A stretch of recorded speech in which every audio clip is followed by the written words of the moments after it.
안녕하세요. 오늘 저희는 여러분께서 보내주신 자료들을 바탕으로 크로아티아의 정말 보물 같은 곳이죠. 플리트비체 국립공원과 아주 깊은 관련이 있는 두 분, 이보 페발렉과 밀카 트르니나에 대해서 좀 깊이 파헤쳐보는 시간을 갖겠습니다. 네.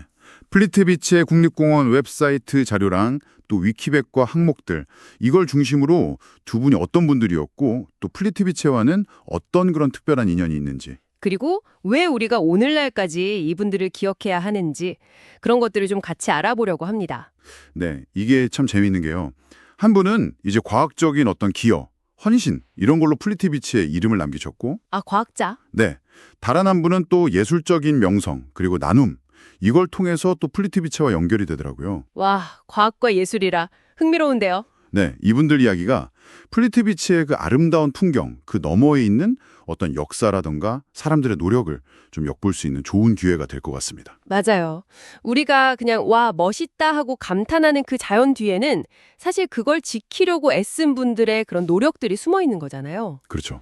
자, 그럼 먼저 플리트비체 보존에 어떤 과학적인 기초를 놓으신 분이죠. 이보 페발렉 박사님 이야기부터 좀 자세히 알아볼까요? 이분 자료 보니까 보통 인물이 아니시던데요. 네, 맞습니다.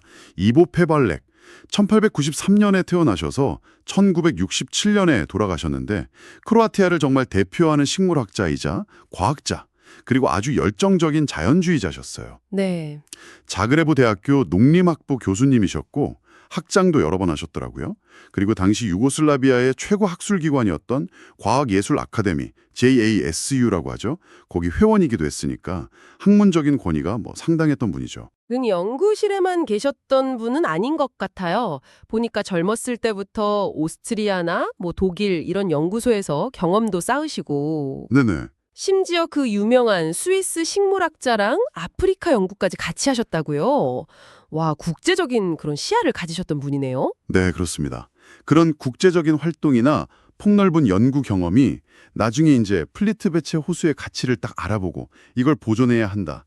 이렇게 주장하는데 아주 중요한 밑거름이 된 거죠. 아하. 특히 이분의 핵심 연구 분야가 플리트비체랑 아주 직접적으로 연결이 돼요. 어떤 연구였는데요? 궁금하네요. 바로 그 식물상 연구인데요. 그중에서도 조류, 균류, 그리고 좀 어려운 말인데 석회화 형성식물, 영어로는 투파라고 하거든요. 이 투파를 만드는 식물들에 대한 연구였어요. 투파 형성 식물? 그게 뭐죠? 이게 뭐냐면요. 그 물속에 있는 탄산칼슘 같은 미네랄 있잖아요. 그걸 이 식물들이 흡착을 해요. 그래서 시간이 지나면서 단단한 퇴적층, 돌 같은 걸 만드는 거예요. 아, 이게 바로 플리트비체의 상징이잖아요. 그 계단식 호수들, 그리고 수많은 폭포들, 그걸 만드는 핵심 과정인 거죠. 이야. 그러니까 페발렉 박사님이 플리트비체의 그 독특하고 아름다운 지형이 도대체 어떻게 만들어지는 건지 그걸 과학적으로 밝혀내신 거군요. 그렇죠. 그리고 그 중요성을 아셨기 때문에 이걸 꼭 보호해야 한다 이렇게 강력하게 주장을 하신 거네요. 그냥 아름다우니까 지키자 이게 아니라? 네, 맞아요. 이런 엄청난 과학적 가치가 있으니 이건 반드시 보존해야 한다. 이렇게 아주 설득력 있게 이야기하신 거죠. 네. 실제로 이미 1920년대부터 플리트비체 호수를 보호해야 한다고 막 역설하셨고요. 심지어 베를린에 가서 강연까지 하셨대요. 그 정도로 아주 선구적인 노력을 하신 분이에요. 와, 1920년 되면 정말 빠른 건데요. 그렇죠.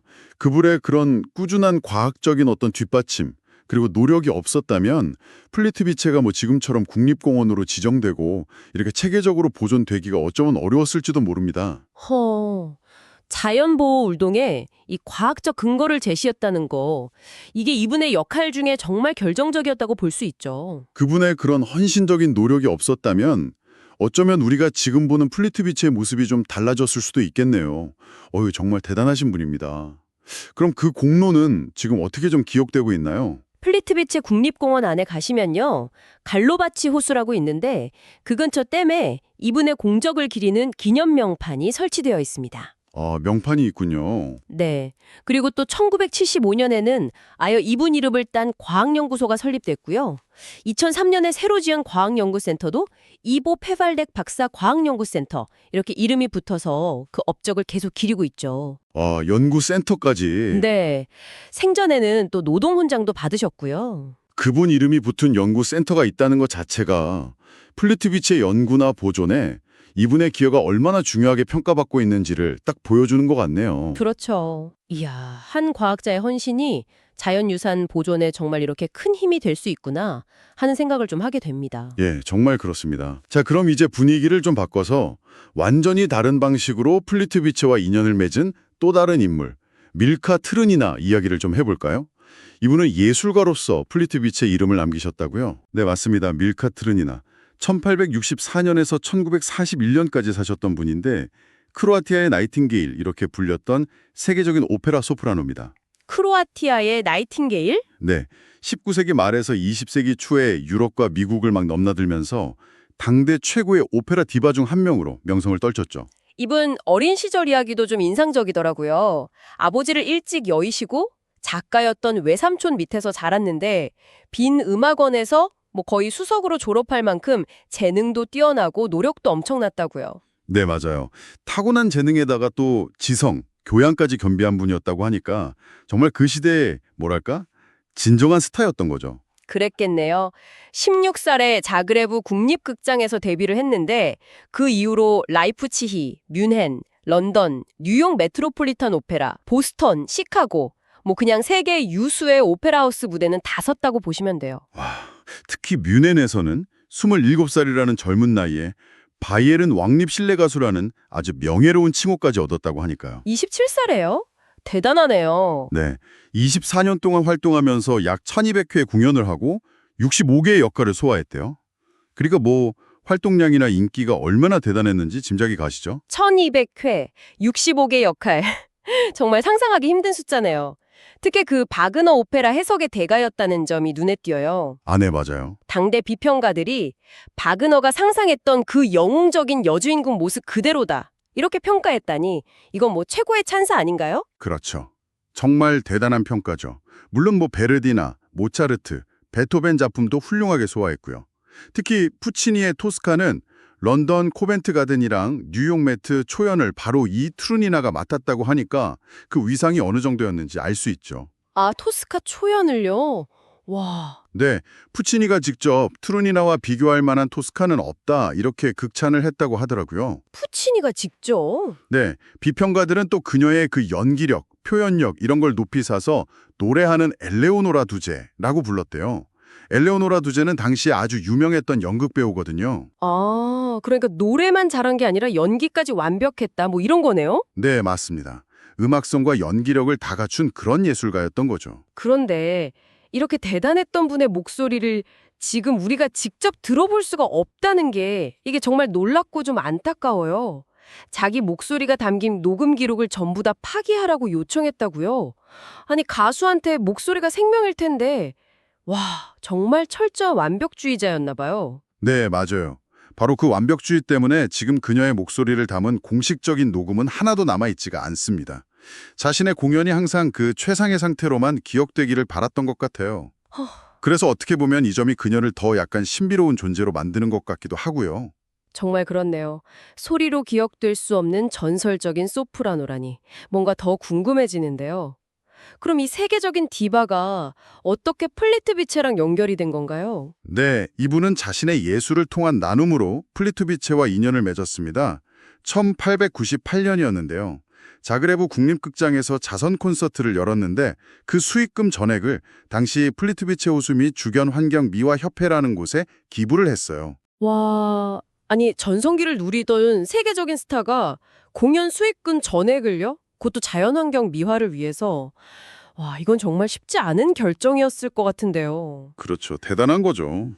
단순히 기부 액수가 얼마냐를 떠나서 당대 최고의 예술가가 자연보호에 이렇게 관심을 보였다는 것 자체가 굉장히 큰 의미가 있었을 것 같아요. 맞습니다.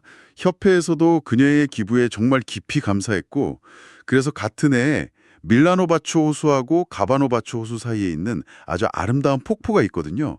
그중 하나에 밀카 트리니나 폭포라고 이름을 붙여서 감사를 표시했습니다. 아, 폭포의 이름을. 네.